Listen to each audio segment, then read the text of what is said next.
Hello, how are you? I'm Chris with EHS Physical Therapy and Chiropractic Services. And I'm Matt.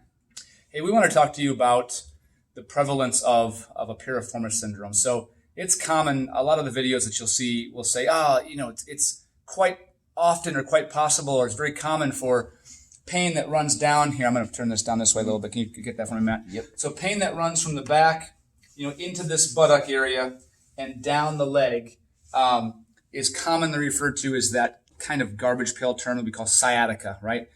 Anything in the leg is considered sciatica, typically when you have these, or when you get diagnosed. So one of the common things is say, it's the piriformis muscle that's pinching the sciatic nerve.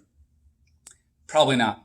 I mean, as often as people say that you have this, as often as it's diagnosed, the actual prevalence of somebody having, a problem with the piriformis muscle is about 5 or 6%. So we're talking 100 people who have that kind of pain, 5 or 6 actually have that. And it's usually a different kind of symptoms. Actually, you found some stuff, when it was originally, the person that originally coined that term, Piriformis Syndrome, had a whole list of things that had to hit before they'd even consider this, which is why it's only 5 or 6% of the people. And I would venture to say it's even lower than that, probably 3%. I don't see it very often at all in 12, 13 years of treating thousands of backs. Rare. Mm-hmm. So the 6 criteria, when it was coined in 1947 and still used today, a history of trauma or a direct fall to the buttock. That doesn't happen that often. Gluteal or sacroiliac pain running down the leg, which is where Chris was pointing to. So that's a pretty common thing. Gluteal atrophy, meaning you're actually like losing the size of your muscle and strength. You're losing your butt muscles. Your butt's getting small. A palpable, which means you can feel it, sausage-shaped mass. Okay, that would be very telltale if you poke in there. And then, so it's not just the muscle that's tight or spasmed or whatever. We're talking about it's like a big mass, something feels like something foreign is in there. And then a positive sag sign. And then that's just a special test that we do, which can be positive for the other. So the problem is there's so many things that cross over, that there's a differential diagnosis involved. Whenever you have this kind of buttock, leg pain, with or without back pain, to be honest, the back pain doesn't have to be there for it to be come from the back. There's a lot of positive signs that cross over and can give you some false positives. So these signs, pain with sitting is a common one. Oh, it hurts to sit more than 15, 20 minutes. Well, that can be from 5 or 6 different things can cause that. The key is how fast are you able to change it, and based on mechanics, movements, taking a good history and asking a lot of questions and moving that person around in a good objective exam, the actual incident rate of somebody having a piriformis syndrome is very low. I mean, if you're a betting person, if you're going to take a chance at 95% or 5%, you're taking the 95%. I mean, it's almost guaranteed that's what it is. Yep. The last criteria kind of hit on what he said. The other one was an exacerbation of the pain with bending or lifting. But just like with sitting, when you're bending, you're lifting, you're moving so many other body parts anyways, it doesn't pinpoint the problem. That's why with Piriformis Syndrome, they created a big criteria that you have to check all those boxes. But what happens is it's too often diagnosed as I don't really know what's wrong with you, so we're just going to call it sciatica or piriformis syndrome. So do these silly stretches. Now, if you truly have it, okay, now again, 5-6%, those stretches are probably quite effective at moving that. But if you have something else and you get better, so I had piriformis syndrome, you probably just got better because you were just being active. Like you were doing something, and your body's amazing ability to heal itself, it healed. So, I mean, were you actually doing the correct movements to specifically affect the offending tissue? Or did your body over time, and you just kept moving and staying active, did it just heal on its own? That's probably more likely if you're calling everything, piriformis syndrome. Actually, the most common thing that these pain that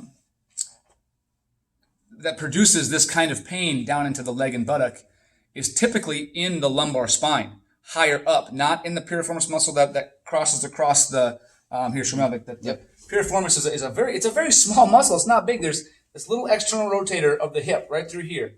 But most of the time, the problem is actually up here in the low lumbar spine, and you just feel it down this way. And we know that because it's based on how you move. I mean, if you sit, it's worse. Most people sitting and bending, worse, right? Standing and walking, better. So when you're standing and walking, you're using the muscle.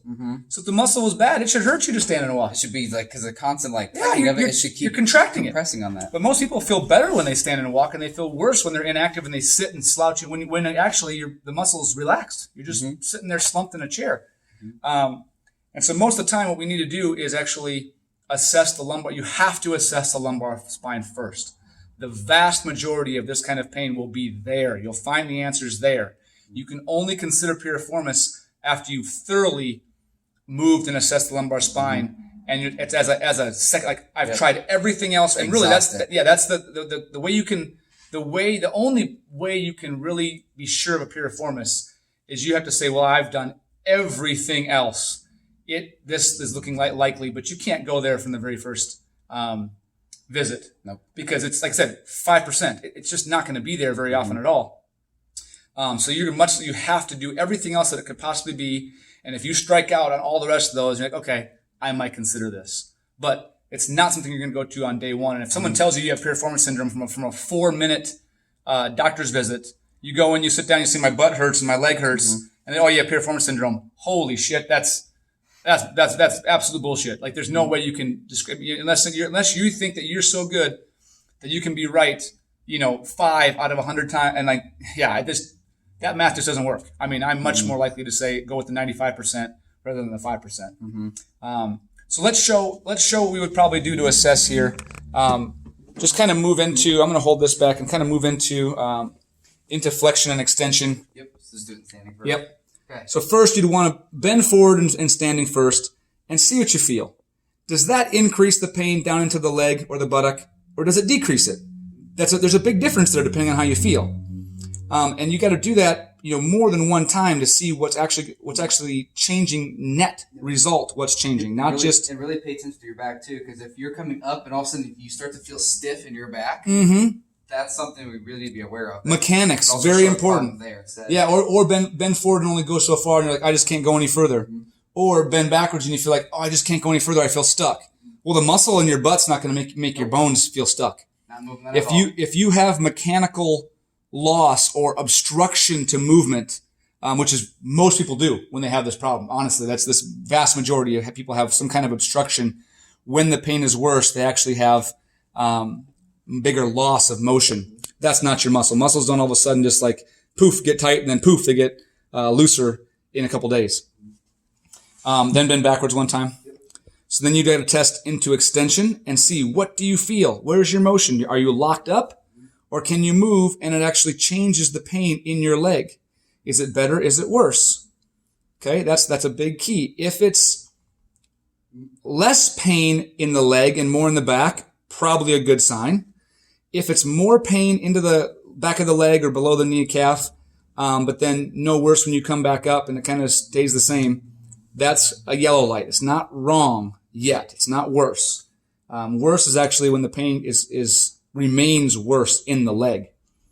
What commonly happens is too much of the bending forward actually makes the pain in the leg. Oh, there's my hand. In the leg.